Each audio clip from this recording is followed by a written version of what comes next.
வணக்கம் வணக்கம். எல்லாரும் எப்படி இருக்கீங்க? இன்னைக்கு நான் வந்து என் லைஃப்பில் ஒரு மந்த்ரா ஃபாலோ பண்ணுறேன். அது நீங்களும் ஃபாலோ பண்ணுறீங்களான்னு பாருங்கள். ஸோ உங்கள் கூட நான் இதை ஷேர் பண்ணுறேன். This will give you many happiness and peacefulness in your life. என்னன்னு பார்த்தீங்கன்னா, நான் டெய்லி என்னை பற்றி மட்டும்தான் யோசிப்பேன். அதாவது என்னை பற்றினா செல்ஃபிஷாக இல்லை, நான் என்ன வேலை செய்கிறேன், அதை கரெக்டாக செய்கிறேனா தப்பாக செய்கிறேனா, நான் என் லைஃப் இன்றைக்கி பெட்டர்மெண்ட்டாக பண்ணனா அப்படின்றத பற்றி மட்டும்தான் யோசிப்பேன். பட் நான் மற்றவங்கள பற்றியோ மற்றவங்களோட தப்பை பற்றியோ மற்றவங்கள பற்றி காசிப்போ எதுவுமே பேச மாட்டேன்.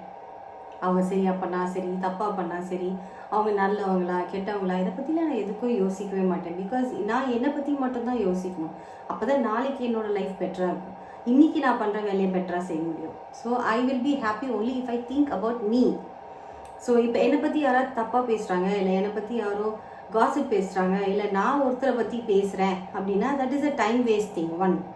செகண்ட் திங், இஃப் சப்போஸ் உங்களை பற்றி யாராவது பேசுகிறாங்கன்னா கூட don't care. If it is a competitor or if they are doing something wrong to you, அவள் பண்ணுறது தப்பு, அவள் பண்ணுறது சரி, அவள் இது பண்ணுறா, அவள் அது பண்ணுறா, இப்படி செய்யக்கூடாது அப்படின்லாம் நம்மளை பற்றி யாராவது பேசுகிறாங்கன்னா பி ஹாப்பி. பிகாஸ் நம்ம யூனிவர்ஸ்னு ஒரு விஷயம் இருக்கு இல்லையா, நம்ம கடவுள்கிட்ட ஒன்று வேண்டுறோம், அது யூனிவர்ஸ்னே நினச்சிக்கலாம். யூனிவர்ஸ்கிட்ட நம்ம ஒன்று கேட்குறோம், என்ன நல்லா வைப்பா ஆண்டவா, எனக்கு இது வேணும், எனக்கு அது வேணும், நான் அப்படி இருக்கணும் அப்படி இருக்கணும், எத்தனையோ ஆசைகள் நம்மளுக்கு இருக்கும். நம்ம ப்ரே பண்ணுவோம். நம்மளை பிடிக்காதவங்க நம்மளை பற்றி 10 பேர் பேசுகிறாங்கன்னு வைங்களேன், 10 பேரை நம்ம பேர் எடுப்பாங்க. யூனிவர்ஸ் பொறுத்த வரைக்கும் என்னடா இது இவ்வளோ வாட்டி இந்த நேம் வருதே, ஸோ அவங்களுக்கு ஏதோ நல்லது செய்யணும் போலன்னு நம்மளுக்கு நல்லது தான் நினைக்கும், நல்லது தான் நடக்கும். நம்மளை யாராவது கெட்டது நினச்சாலும், நம்மளுக்கு பின்னாடி கெட்டது பண்ணாலும், நம்மளை பற்றி சரி தப்புன்னு டிஸ்கஷன் பண்ணாலுமே, எவ்வளோ நம்மளை பற்றி பேசுகிறாங்களோ அவ்வளோ நம்மளுக்கு நல்லதுன்னு நினச்சிக்கோங்க. So you think only about your self. If you think about others then it is a drawback for you. ஏன்னா உங்களை பற்றி மட்டும்தான் நீங்கள் யோசிக்கணும். நம்மளை பற்றி 10 பேர் யோசிக்கிட்டோம், அது நமக்கு நல்லது. நம்ம யாரையும் பற்றி யோசிக்க வேணாம். நம்ம செய்கிற வேலையை நீ கரெக்டாக செய்வோம், நம்ம இன்னைக்கு என்ன பண்ணுறோமோ அதை சரியாக செய்வோம், அப்போ நாளைக்கு பெட்டராக இருக்கும்.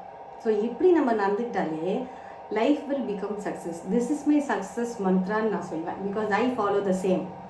I don't talk about anyone, I don't care about anyone, I just care about what I do every day better.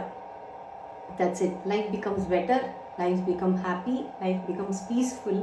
And என்னை சுற்றி இருக்கவங்களுக்கு நான் என்ன பெட்டர் பண்ணுறேன்றதையும் சேர்த்து யோசித்தோன்னா இன்னும் கொஞ்சம் நல்லாயிருக்கும். இந்த விஷயம் உங்களுக்கு பிடிச்சிருந்ததுன்னா, இந்த மந்த்ராவை நீங்கள் ஃபாலோ பண்ணணும்னு நினச்சிங்கன்னா, நியூ இயர் வரப்போகுது, இப்போத்துலேருந்தே ஃபாலோ பண்ணுங்கள். Your life will be peaceful, happy and whatever you want you will get it. The universe will give you. So இந்த வீடியோ உங்களுக்கு பிடிச்சிருந்ததுன்னா லைக் பண்ணுங்கள், ஷேர் பண்ணுங்கள். I am your Dilkhush, your lifestyle and information partner. Take care and be happy. By.